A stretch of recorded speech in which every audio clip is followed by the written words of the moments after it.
다 같이 자리에 일어나셔서 우리의 왕 되시는 예수님을 찬양 올려드리기를 원합니다.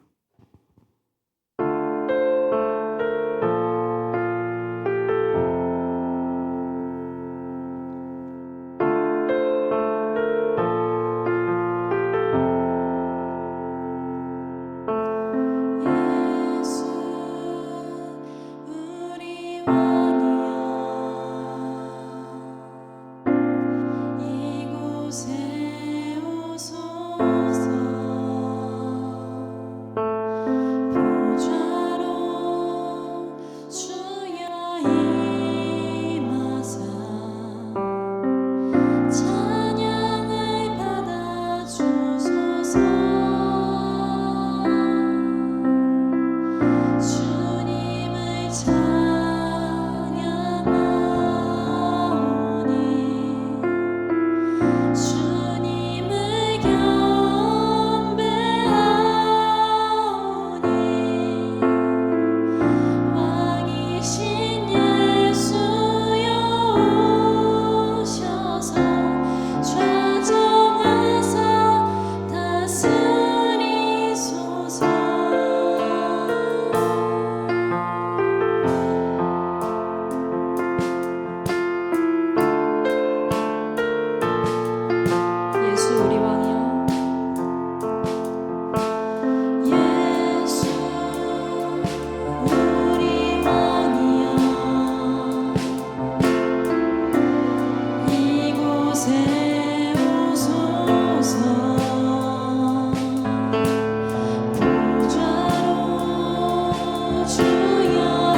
아버지 감사합니다. 한 주간의 삶 가운데 동행하여 주시고 오늘 주님을 예배하러 이 자리로 나오게 하심에 감사드립니다.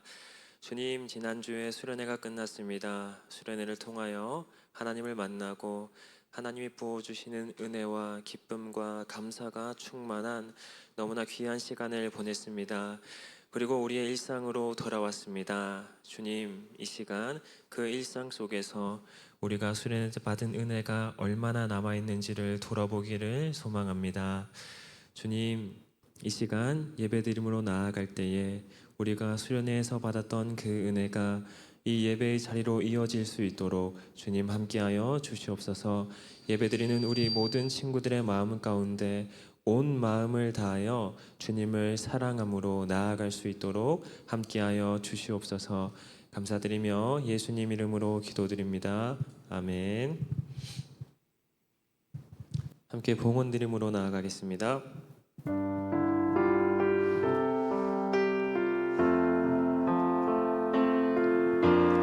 나의 모습, 나의 소유, 주님 앞에 모두 드립니다. 모든 아픔, 모든 기쁨, 내 모든 눈물 받아주소서. 나의 생명을 드리니 주 영광 위하여 사용하옵소서. 내가 사는 날 동안에 주를 찬양하며 기쁨의 샘을 되리. 나를 받아주소서.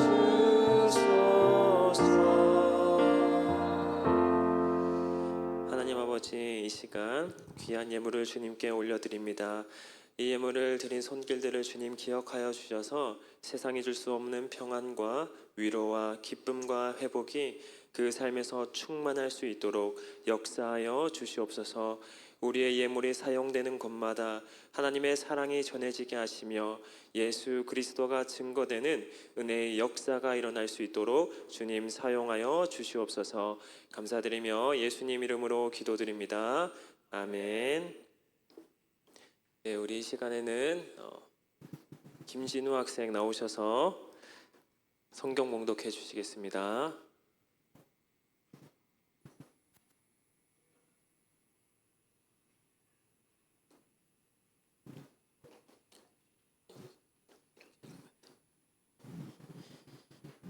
오늘은 베드로전서 4장 16절을 제가 받들어 읽겠습니다. 만일 그리스도인으로 고난을 받으면 부러워하지 말고 도리어 그의 이름으로 하나님께 영광을 돌리라. 아멘. 네, 자리에 앉겠습니다.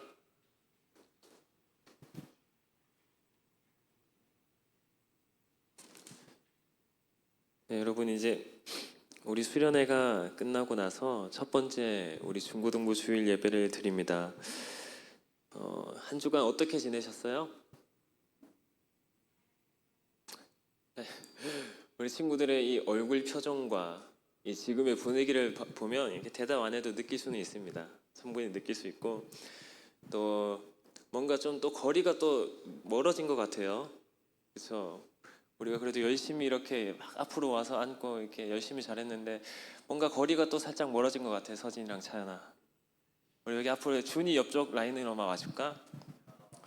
전사님이 이 서진이랑 차연이랑 우리 저기 친구들이 앞에 있을 때 뭔가 이 말씀을 전할 때 힘이 더 나는 것 같아요. 좋아. 좋습니다. 자, 우리가 딱 지난주 이제 이 시간쯤이었죠. 이제 수련회 폐회 예배를 드렸었고, 또 가평수양관에서 2박 3일이라는 짧지 않은 시간 동안 우리가 하나님 안에서 함께 예배드리고 기도하고 찬양하는 시간을 지냈습니다. 그 속에서 이제 전도사님이 여러분의 모습을 보면서 느낄 만큼 여러분들이 큰 기쁨과 자유함과 또 주님께서 예비하신 은혜를 받으시는 모습을 볼 수가 있었는데요. 자, 이제 여기서 중요한 거, 우리가 다시 일상으로 돌아왔습니다. 수련회가 끝이 나고 일상으로 돌아왔어요. 우리의 일상은 변함이 없습니다. 늘 반복되는 것처럼 뭐 또 학원에 가고 뭐 공부를 하고 또 만나던 사람 만나고 또 주일이 되면 이렇게 중고등부에 나와서 예배드리고 늘 반복되던 일상으로 다시 돌아왔습니다. 자, 그렇다면 여기서 질문을 전도사님 하나 해볼게요. 자, 우리가 분명히 수련회 때 받았던 그 은혜들, 여러분이 수련회 가운데 느꼈던 그 마음과 감정들이 이번 한 주간 여러분의 일상 속에서 얼마나 남아 있었어요? 한번 이야기해 볼 수 있는 친구가 있어요? 수련회에서 받았던 그 은혜들이 우리의 한 주간의 일상 속에 얼마나 남아 있었는지. 서진이 이야기하고 싶다고? 좋아요. 한번 마음속으로 대답해 보세요. 전도사님이 이야기를 해주면, 전도사님도 수련회 때 이제 여러분들처럼 정말 큰 은혜를 받고 되게 감사와 기쁨과 이 자유함을 누렸어요.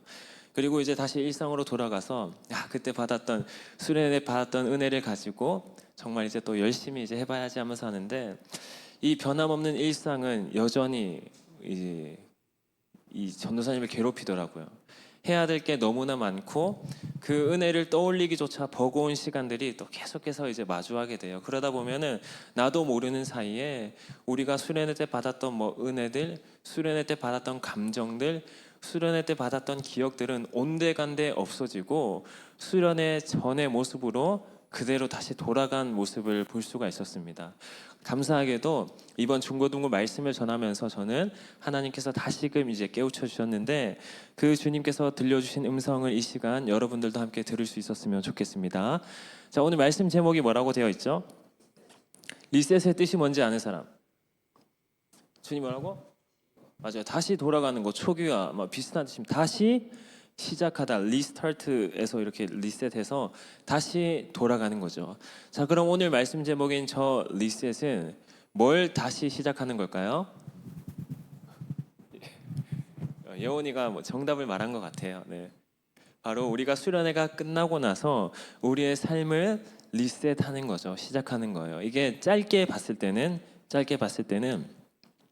지금 여러분들이 앉아 있는 이 시간이고, 길게 봤을 때는 우리의 인생인데, 자, 먼저 앞에 화면을 한번 볼게요. 자, 혹시 저 두 드라마 중에 하나라도 본 사람? 거의 대부분의 친구들이 봤군요. 준이는 안 봤어? 아이고, 준이 나중에 한번 봐. 재벌집 막내 아들이라는 드라마랑 이 선제 없고 튀어라는 드라마예요. 둘 다 인기가 많았고 아주 화제가 됐었고 세간에 아주 그냥 많은 호평들을 받았던 드라마들인데, 저 두 드라마에 공통점이 있습니다. 공통점이 무엇일까요? 서지 뭐라고? 재벌집? 사실 전사님은 선제 없고 튀어라는 드라마는 보지 않았어요. 저기 재벌집인지 잘 모르겠어요. 재벌집은 일단 아니고, 전사님이 원했던 답은 아니에요. 둘 다 본 사람 공통점이 분명히 있을 거예요. 저 드라마들의 가장 큰 특징이라고 할 수 있는 거. 희은이 뭐라고? 크게? 정답입니다. 바로 회귀물이라고 하죠. 그러니까 이제 다시 돌아가는 거예요. 저 둘 다 주인공이 과거로 돌아갑니다. 재벌집 막내 아들에서도 과거로 돌아가서, 또 선제 없고 튀어에서도 과거로 돌아가서, 과거로 돌아가서 우리가 한 번쯤은, 여러분들도 생각해 본 적이 있는지 모르겠어요. 아직 나이가 어려가지고. 근데 우리 선생님들은 한 번쯤 생각해 봤을 거예요. 내가 그때 그 시절로 돌아갈 수만 있다면, 내가 그때 그 시간으로 돌아갈 수만 있다면 하면서, 내가 그때로 돌아가면 더 잘할 수 있는데, 성공할 수 있는데, 더 열심히 할 수 있는데 라는 생각을 한 적이 있습니다. 그게 바로 이제 리셋 되는 거죠. 내 인생을 리셋하고 싶은, 내 인생에 리셋이 되고 싶은 시점이 떠오르는 것. 저 두 드라마가 그런 우리가 가지고 있는 어떤 욕망들을 이렇게 잘 표현해서 인기를 끌었던 거예요. 자, 이렇게 우리 모두는 언젠가 살아가다 보면은 정말 삶에 힘든 순간이 오거나 아니면 아주 인생의 중요한 결정을 해야 될 때 내가 그때로 다시 돌아간다면, 여러분들 같은 경우에는 뭐 고3 이제 수능 치기 전에 혹은 대학 입시하기 전에 중학교 1학년 때로 돌아간다면 혹은 고등학교 1학년 때로 돌아간다면 진짜 열심히 공부하고 진짜 열심히 노력해서 좋은 대학, 좋은 성적 받을 수 있을 텐데 라고 생각할 수 있는 게 바로 이런 것입니다. 그런데 우리 그리스도인들은, 특별히 우리가 함께 수련회를 누리고 또 함께 예배드렸던 여러분들은 우리의 마음속 깊은 곳에 있는 욕망들을 드라마를 통해서 표출하지 않아도 돼요. 왜냐하면 우리가 드렸던 수련회가 바로 이 리셋의 시간이었기 때문입니다. 아까 전도사님이 짧게 봤을 때는 지금이라고 했고 길게 우리의 인생으로 봤을 때는 이 수련회라고 했는데, 그게 무슨 의미냐면, 짧게 봤을 때는 여러분들이 지금 이렇게 이제 앉아 있잖아요. 피곤하고 지치고 뭐 생각 없이, 혹은 예배 언제 끝나나 이런 식으로 앉아 있을 수 있어요. 근데 지금 여러분이 앉아 있는 그 시간들이 언젠간 나중에 여러분이 리셋하고 싶은, 여러분이 돌아오고 싶은 순간입니다. 그렇기 때문에 지금 이 순간순간들을 여러분이 정말 최선을 다해서 열심히 살아야 되고, 우리의 인생 전체를 해서 봤을 때는 이 수련회를 통하여 우리의 이전 삶이 리셋돼서 이제 수련회 이후의 일상에서는 새로운 삶을 살아갈 수가 있는 거예요. 이 리셋이 되는 게 중요한 게 아니라, 여기서 핵심은 리셋이 되고 나서 다른 삶을 사는 게 중요해요. 저 드라마 주인공들이 리셋이 되고 나서 똑같은 삶을 살아갔다면 저 드라마가 나올 수 있었을까요? 안 나오겠죠. 리셋이 되고 나서 저렇게 살면 안 되겠구나, 이제 다른 삶을 살아야겠구나 깨달았기 때문에, 그 삶을 살았기 때문에 이제 저 드라마가 나온 거고, 우리도 이 수련회가 끝나고 나서 이전과 똑같은 삶을 살아간다면 우리라는 인생의 드라마는 만들어질 수가 없겠죠. 우리가 그 전과 다른 삶을 살아야 우리라는 드라마가 하나님 안에서 쓰여질 수가 있는 것입니다. 오늘은 이 리셋에 집중해서 함께 말씀을 보도록 하겠습니다. 먼저 여러분이 잘 아는 성경 인물인 이 노아에 대한 이야기로 말씀을 시작하려고 하는데, 노아 다 알죠? 노아 하면 떠오르는 게 뭐가 있어요? 방주. 또 방주를 뭐 때문에 만들었죠? 홍수 때문에 만들었죠. 맞아요. 홍수 때문에 이제 방주를 만든 노아. 우리 노아 이야기는 어렸을 때부터 많이 들어서 잘 알고 있을 거예요. 근데 이 홍수 이후의 이야기는 별로 관심이 없어요. 홍수 이후의 이야기를 잘 모르는 것 같아서 오늘 전도사님이 좀 준비해 봤는데요. 이 창세기 8장에는 홍수 심판이 끝난 직후의 이야기들이 말씀 속에 기록이 되어 있습니다. 하나님께서 창조하신 아름다웠던 세상이 인간들의 탐욕과 욕망과 죄악으로 가득 덮여 있어서 하나님께서 심판하실 수밖에 없었습니다. 그리고 오직 노아와 그의 가족들만이 살아남아서 새로운 시대를 마주해야 되는 상황이었어요. 마치 세상이 리셋된 것과 같은 상황이었습니다. 모든 것이 완전히 멈추었습니다. 소리도 사람도 익숙한 삶의 풍경도 모두 사라진 채 노아는 오랜 시간 방주 안에 머물면서 이 자신의 시간들을 되돌아볼 수 있고 기다리는 시간을 가질 수 있었습니다. 전사님은 여기서 우리 수련회를 한번 떠올려 봤어요. 그 시간이 우리 수련회의 시간과 이렇게 겹쳐 보였단 말이죠. 늘 우리가 마주했던 반복되던 일상 속에서 학업도 친구 관계도 핸드폰도 내려놓고 우리가 온전히 주님 앞으로 나아갈 수 있었던, 주님 앞에 고요히 머무는 시간을 가질 수가 있었습니다. 특별히 기억이 났던 것은 우리가 수련회장에 도착하고 나서 첫 번째 이제 딱 그 순간 이 개회 예배를 드려야 되는데, 그때 뭐가 안 됐죠?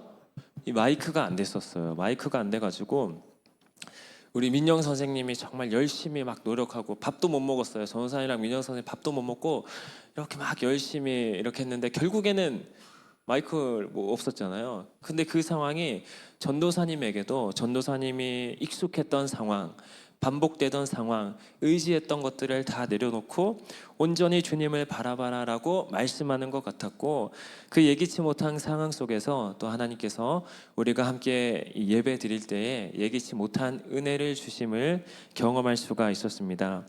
그 멈추어진 시간 속에서 우리는 주님 앞으로 온전히 나아갈 수가 있었습니다. 멈추었기 때문에 비로소 들을 수 있었고, 멈추었기 때문에 온전히 집중할 수가 있었습니다. 이렇듯 우리의 삶에는 잠깐 멈추고 숨 돌릴 수 있는 시간이 필요합니다.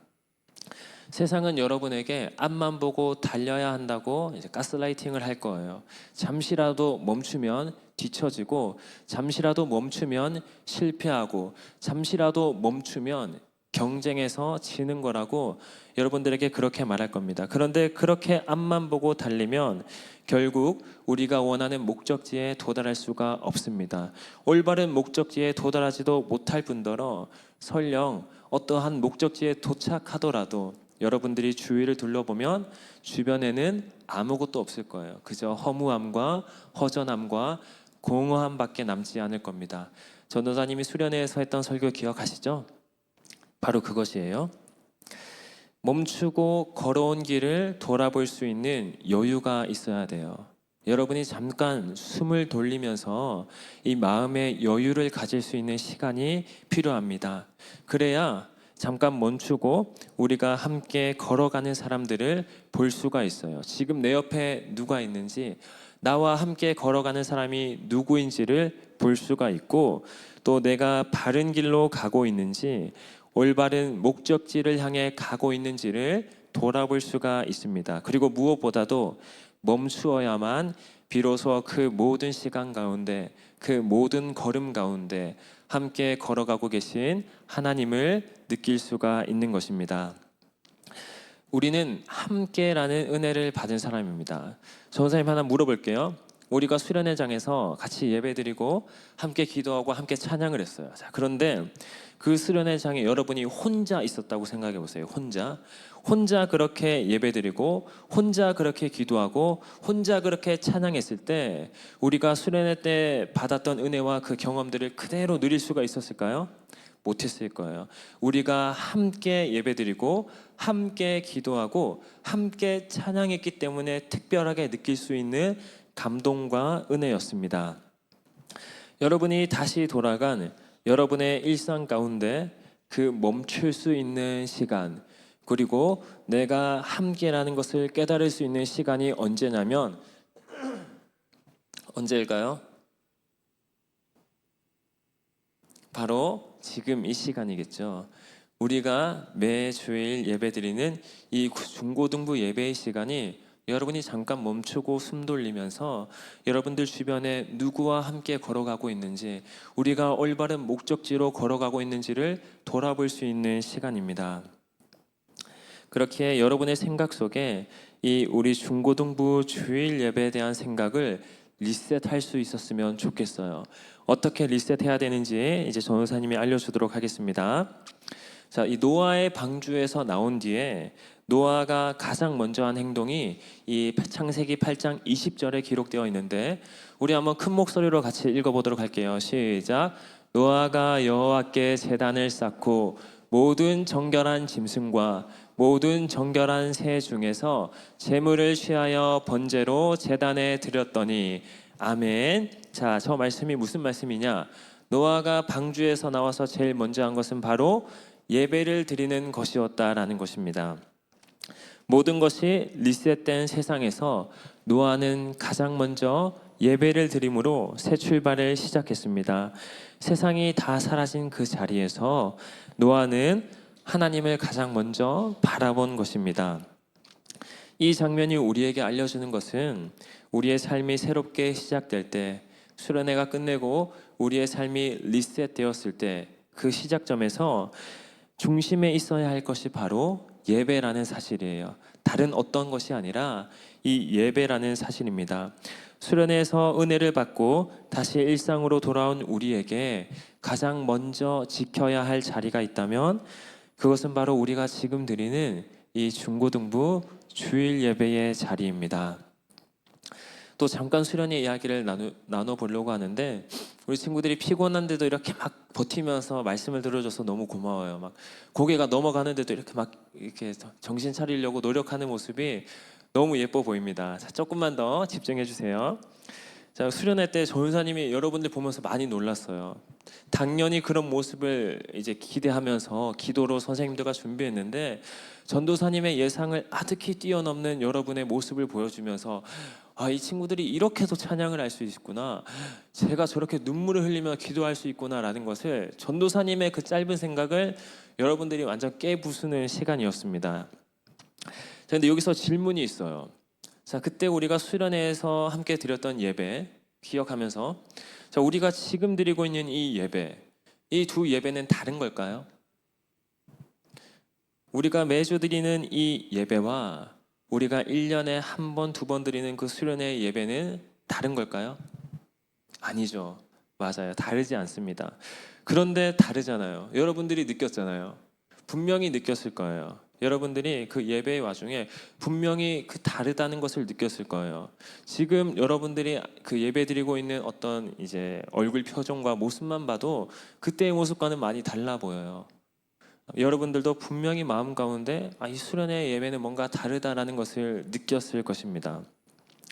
왜 수련회에 가서 예배드리면 우리가 더 은혜를 많이 받을까? 왜 수련회에 가서 예배드리면 뭔가 매주 드리던 그 중고등부 주일 예배랑은 다른 느낌이 들까요? 한번 우리 생각해 볼까요? 답을 한번 여러분들 스스로 생각해 보세요. 왜 중고등부 주일 예배와 수련회 예배가 다른지를 한번 곰곰이 생각해 보겠습니다.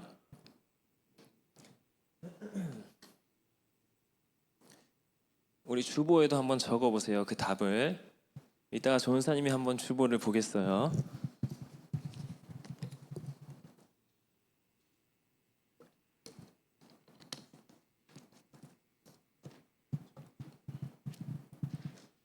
정답은 없습니다. 정답은 없고 여러분들의 의견을 자유롭게 한번 적어 보세요. 적으면서 들어보세요. 전도사님이 곰곰이 생각해 봤습니다. 왜냐하면 전도사님도 똑같이 느꼈거든요. 여러분이랑 똑같이 느꼈어요. 왜 수련회에서 드리는 예배는 다른 것일까 곰곰이 생각했는데 이 교회에서 우리가 늘 드리는 이 일상적인 예배, 늘 반복돼서 한 주마다 드리는 예배에는 우리에게 갈급한 마음과 기대하는 마음이 없는 것처럼 느껴졌습니다. 늘 드리는 예배니까 늘 같은 순서에 늘 같은 사람의 늘 같은 찬양과 기도, 그러다 보니까 별 생각 없이 예배를 드리는 거예요. 근데 수련회는 다릅니다. 뭔가 막 몇 달 전부터 막 광고를 해요. 막 우리가 수련회 준비하고 있다. 뭔가 분주하게 준비되어지는 것 같고, 친구들도 보면은 막 뭐 찬양팀 막 몇 달 전부터 열심히 준비하고 밤늦게까지 막 찬양 연습하고, 선생님들은 막 기도하고, 또 수련회를 위해서 특별한 프로그램이 준비되고 있다고 막 얘기하고, 그런 모습을 보면서 여러분이 이제 기대를 가지는 거예요. 설레는 마음을 가지는 거예요. 이 수련회에 이 기대하는 마음, 이 설레는 마음을 가지고 가야겠다, 이런 생각이 드는 것입니다. 즉 하나님에 대한 이 집중이 다른 것 같아요. 하나님에 대해서 기대하는 마음과 우리가 예배를 마주하는 이 설레는 우리의 마음이 다른 것 같습니다. 우리의 일상적인 예배의 자리에서도 똑같이 하나님에게 집중하는 마음과 똑같이 예배를 기대하는 마음과 똑같이 설레는 마음이 필요한 것입니다. 그 예배와 은혜는 수련회 장에만 있는 게 아니에요. 우리 그 서소문교회 가평 수양관에만 그 은혜가 머무르는 것이 아닙니다. 이곳 주일 예배의 자리에서도 반드시 계속해서 이어져야 하는 것입니다. 수련회가 리셋이었다면 우리가 지금 드리는 주일 예배는 그 리셋 이후에 우리가 호흡하는 모든 삶의 순간들입니다. 선언에서 말한 것처럼 리셋된다면 잘할 수 있는데, 잘 살 수 있는데, 다르게 살 수 있는데 했던 그 순간들, 그게 실현된 순간이 바로 지금 여러분이 드리고 있는 이 주일 예배의 시간이라는 거죠. 그렇기 때문에 전도사님이 아까 말한 것처럼 여러분의 생각 속에 있는 이 중고등부 주일 예배가 이 시간 리셋될 수 있기를 소망합니다. 우리의 예배가 멈춰지지 않고 우리의 은혜가 수련회 장에만 머물지 않기를 간절히 소망합니다. 자, 다음으로 또 한 가지 주의해야 할 점을 전도사님이 이야기해 줄 텐데, 이 리셋이 이 완벽을 보장하는 건 아니에요. 리셋을 하고 났다고 해서 여러분의 삶이 송두리째 바뀌는 것이 아닙니다. 이 아까 방금 우리가 읽은 말씀에 이어서 21절 말씀을 보면, 저 앞에 있는 우리 화면 큰 목소리로 한번 같이 읽어볼게요. 시작. 이는 사람의 마음이 계획하는 바가 어려서부터 악함이라. 아멘. 자, 이 말씀은 노아가 방주에서 나와서 그 새 출발을 예배로 드렸을 때 하나님께서 노아의 예배를 받으시고 하셨던 말씀 중에 한마디인데, 뭔가 조금 부정적인 느낌이 들지 않습니까? 사람의 마음이 계획하는 바가 어려서부터 악함이라. 그러니까 사람들 너희들은 이게 죄를 벗어나지 못한다, 이런 말씀을 하고 있는 거예요. 자, 이게 뭐냐면 우리가 수련회를 통해서 은혜를 받고 여러분이 결단을 하고 이제 리셋을 했다 이겁니다. 주님과 함께 새로운 삶을 시작하겠다, 이제 이렇게 결단을 했습니다. 그런데 그렇다고 해서 우리가 다시는 죄를 짓지 않는 완벽한 존재가 되는 것은 아니라는 것이죠. 우리는 여전히 죄를 지으며 살아갑니다. 은혜를 받고 리셋하고 새로운 삶을 시작했지만 여전히 연약하고 무너지고 넘어지는 존재라는 거예요. 여전히 성적이 중요하고 여전히 학원 선생님의 말이 절대적이고 여전히 주일날 교회 가는 게 망설여질 수 있다는 것입니다. 그 가운데 우리 수련회 첫째 날에 했던 그 비블리오 드라마 기억나요? 거기서 둘째 아들을 보면서 여러분이 했던 생각을 한번 떠올려 보세요. 이 양심도 없는 녀석, 무슨 낯짝으로 이렇게 돌아오는 거야, 이렇게 생각할 수가 있어요. 또 전도사님이 둘째 날 저녁 집회에서 말했던 그 호세아서의 고멜과 같은 모습이 바로 우리의 모습처럼 느껴질 수가 있습니다. 난 정말 양심이 없는 건가? 난 정말 안 되는 건가? 나는 왜 자꾸만 또 넘어지고 나는 왜 자꾸만 또 죄를 짓는 걸까? 이런 생각이 여러분을 찾아올 때가 있습니다. 그럴 때 오늘 말씀을 기억할 수 있었으면 좋겠어요. 여러분, 실망하지 않으셔도 됩니다. 그런 여러분의 모습을 보면서 낙담하고 포기하지 않으셔도 됩니다. 전도사님이 참 좋아하는 목사님이 있는데 그분이 이런 말씀을 했어요. 자, 지금부터 집중. 가장 중요한 건데 이거는 꼭 기억해 주세요. 자, 은혜 받았다라는 말의 의미가 무엇일까? 여러분 한번 생각해 보세요. 은혜 받았다라는 말의 의미가 무엇일까요? 보통의 사람들은 은혜를 받으며 내가 무엇인가를 할 수 있는 능력을 부여받았다고 생각합니다. 우리의 전도사님의 방금 말했던 이 설교의 내용에 통해서 보면은 이제 리셋했으니까, 나 은혜 받았으니까 나 앞으로 잘할 수 있을 거야, 나 신앙생활 잘하고 나 이제 예수님 더 잘 믿을 수 있을 거야, 이렇게 어떤 능력을 부여받았다고 생각할 수 있습니다. 그런데 실상은 그렇지가 않습니다. 아까 전도사님이 말했던 것처럼 우리는 여전히 넘어지고 여전히 학업 가운데, 학원 가운데, 이 세상의 가치관과 정체성들 가운데 혼란스러운 삶을 살아갈 수 있습니다. 그래서 그 전도사님이 좋아하는 목사님께서 은혜 받았다라는 말을 어떻게 표현했냐면, 자, 한번 전도사님이 읽어줄 테니까 잘 들어보세요. 은혜는 무엇을 하게 만드는 능력이 아니라 무엇을 하지 않을 수 없게 만드는 감동이다. 이해가 되세요? 우리 다 같이 한 목소리로 큰 목소리로 읽어보겠습니다. 시작. 은혜는 무엇을 하게 만드는 능력이 아니라 무엇을 하지 않을 수 없게 만드는 감동이다. 자, 이 문장이 여러분의 마음 가운데 남아 있으면 좋겠습니다. 은혜 받아도 쉽게 변하지 않고 여전히 쓰러지고 반복되는 일상 가운데 넘어질지라도 그 은혜 때문에 다시 일어서는, 그래서 은혜란 내가 억지로 애쓰는, 내가 억지로 노력하는 나의 힘이 아니라 도저히 예배하지 않을 수 없고 도저히 감사하지 않을 수 없고 도저히 하나님을 외면하지 않을 수 없는 감동이다라는 것입니다. 여러분의 마음 가운데 시험 기간이 왔을 때 교회 가는 게 망설여질 수 있어요. 이 시간에 내가 지금 이 공부를 해야 될 것 같은데, 이 학원에 가야 될 것 같은데 라는 어떤 그 마음의 어려움이 찾아올 수가 있습니다. 그런데 그 가운데에도 여러분이 그래도 교회에 가야지, 그래도 예배는 드려야지라는 마음이 바로 은혜라는 것입니다. 무엇을 하지 않을 수 없게 만드는 감동입니다. 여러분이 그 은혜를 받은 것이에요.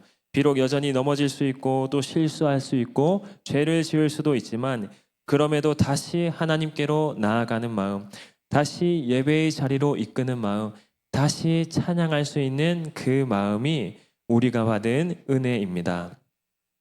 자, 이제 말씀을 마치면서 전도사님이 딱 하나만 이제 당부의 말씀을 하고 마치도록 할게요. 전도사님이 수련회를 많이 했다고 이야기했었죠. 이번에 한번 새알려 봤어요. 그 개회 예배 때 수련회 많이 했다고 얘기는 했는데 내가 진짜 수련회를 몇 번을 했지 했는데 참여했던 걸 제외하고 이 전도사로서 혹은 이제 선생님으로서 스텝으로서 내가 수련회를 몇 번이나 했나 했는데 25번 했어요. 좀 많이 했죠. 매 1년에 한 번 한다고 치면은 25년이에요. 근데 이제 뭐 여름 겨울 2번이기도 하고 이제 전도사님은 전도사님이다 보니까 이제 다른 교회에 가서도 수련회를 하기도 했고 25번이었는데 그 수련회를 통해서 전도사님이 했던 이야기 여러분 기억나세요? 수련회 시간 금방 간다. 우리가 마음의 문을 활짝 열어. 그거 진짜였죠. 거짓말 아니었죠. 지금 하는 얘기도 똑같아요. 이것도 진짜예요. 수련회 후에 은혜 받았던 청소년들이 다시 일상으로 돌아가서 어떤 경우가 있냐면 그 전보다 더 깊은 어둠의 골짜기로 들어가는 친구들이 있어요.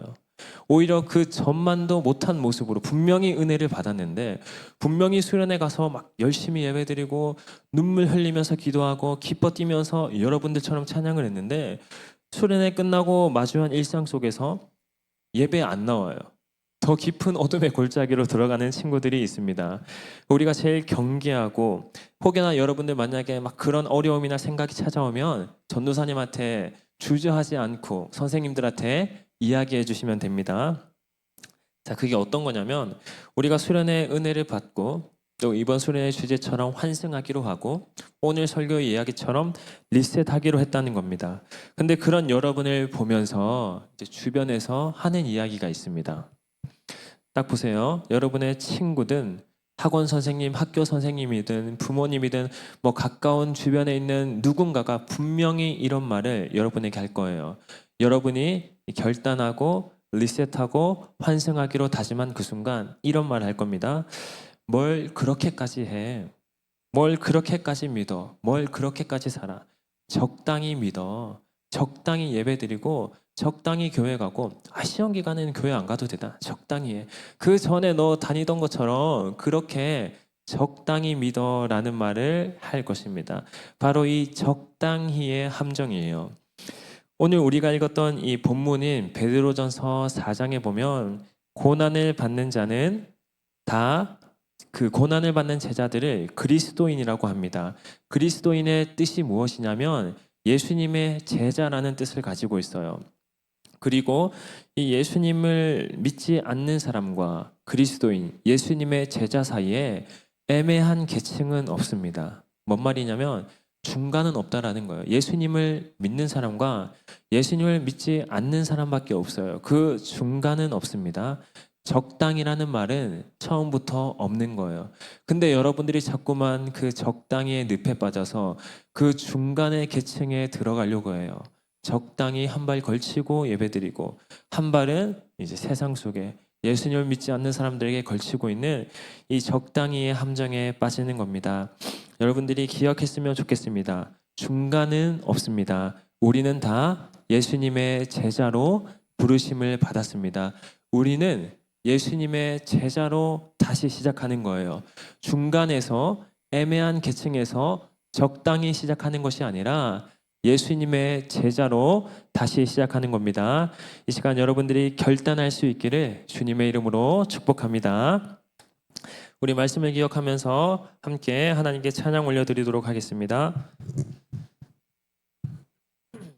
우리 마음을 다해서 큰 소리로 고백하도록 할게요.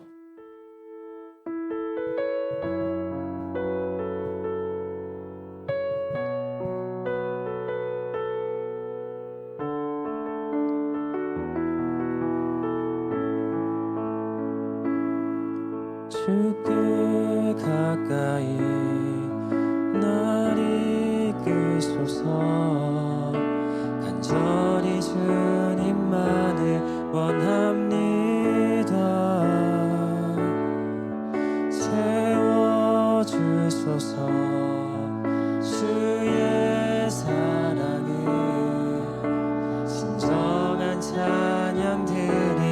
우리 다시 한번 고백하겠습니다. 주께 가까이, 주께 가까이 날 이끄소서. 간절히 주님만을 원합니다. 세워주소서. 주의 사랑을 진정한 찬양 드릴 수 있도록 목마른 나의 영혼 주를 부르니 나의 맘 만져 주소서. 주님만을 원합니다. 더 원합니다. 우리 다시 한번 고백하겠습니다. 목마른 나의 영혼, 목마른 나의 영혼 주를 부르니 나의 맘 만져 주소서. 주님만을 원합니다.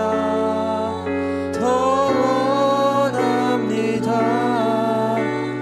나의 맘 만져 주소서. 아멘. 우리 이 시간 말씀과 찬양의 가사를 기억하면서 함께 합심하여 주님 앞으로 나아가길 원합니다. 우리 함께 기도드릴 때에 주님, 우리가 수련때 받은 은혜를 기억합니다. 수련회 때 우리를 만나주신 하나님을 기억합니다. 저의 마음 가운데 들려주신 주님의 음성을 기억합니다. 그 수련회 때 받은 은혜와 감동들이 우리의 일상 가운데에서도 이어질 수 있도록 주님 함께하여 주시옵소서. 리셋된 이후에 우리의 모든 삶 가운데에 주님 함께하여 주셔서 저희가 주님을 더욱 바라보게 하시고 주님을 더욱 의지하게 하시고 주님의 자녀로서 살아갈 수 있도록 주님 함께하여 주시옵소서.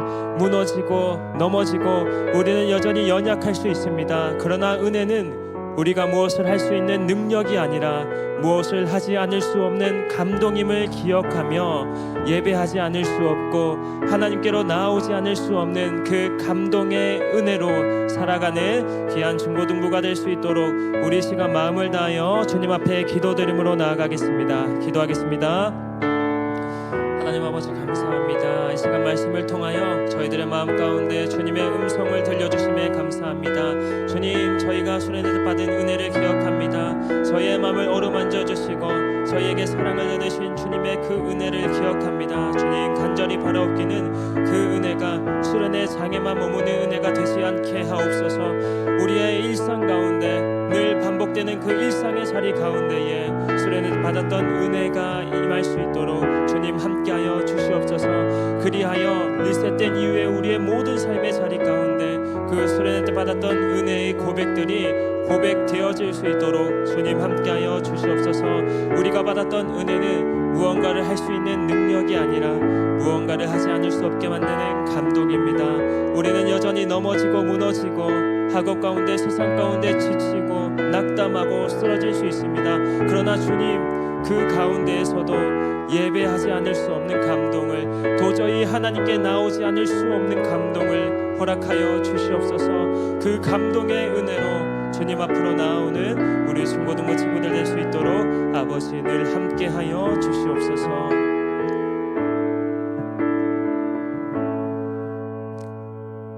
이 모든 간절한 기도의 제목을 살아계신 예수님의 이름으로 기도드립니다. 아멘. 우리 함께 주기도문 고백하심으로 예배를 마치도록 하겠습니다. 하늘에 계신 우리 아버지,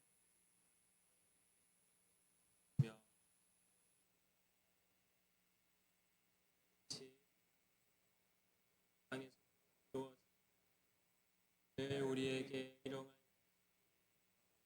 우리가 우리에게 용서하여 주시지 우리의 죄를 용서하여 우리를 시험에 빠지지 않게 하시고 악에서 구하소서.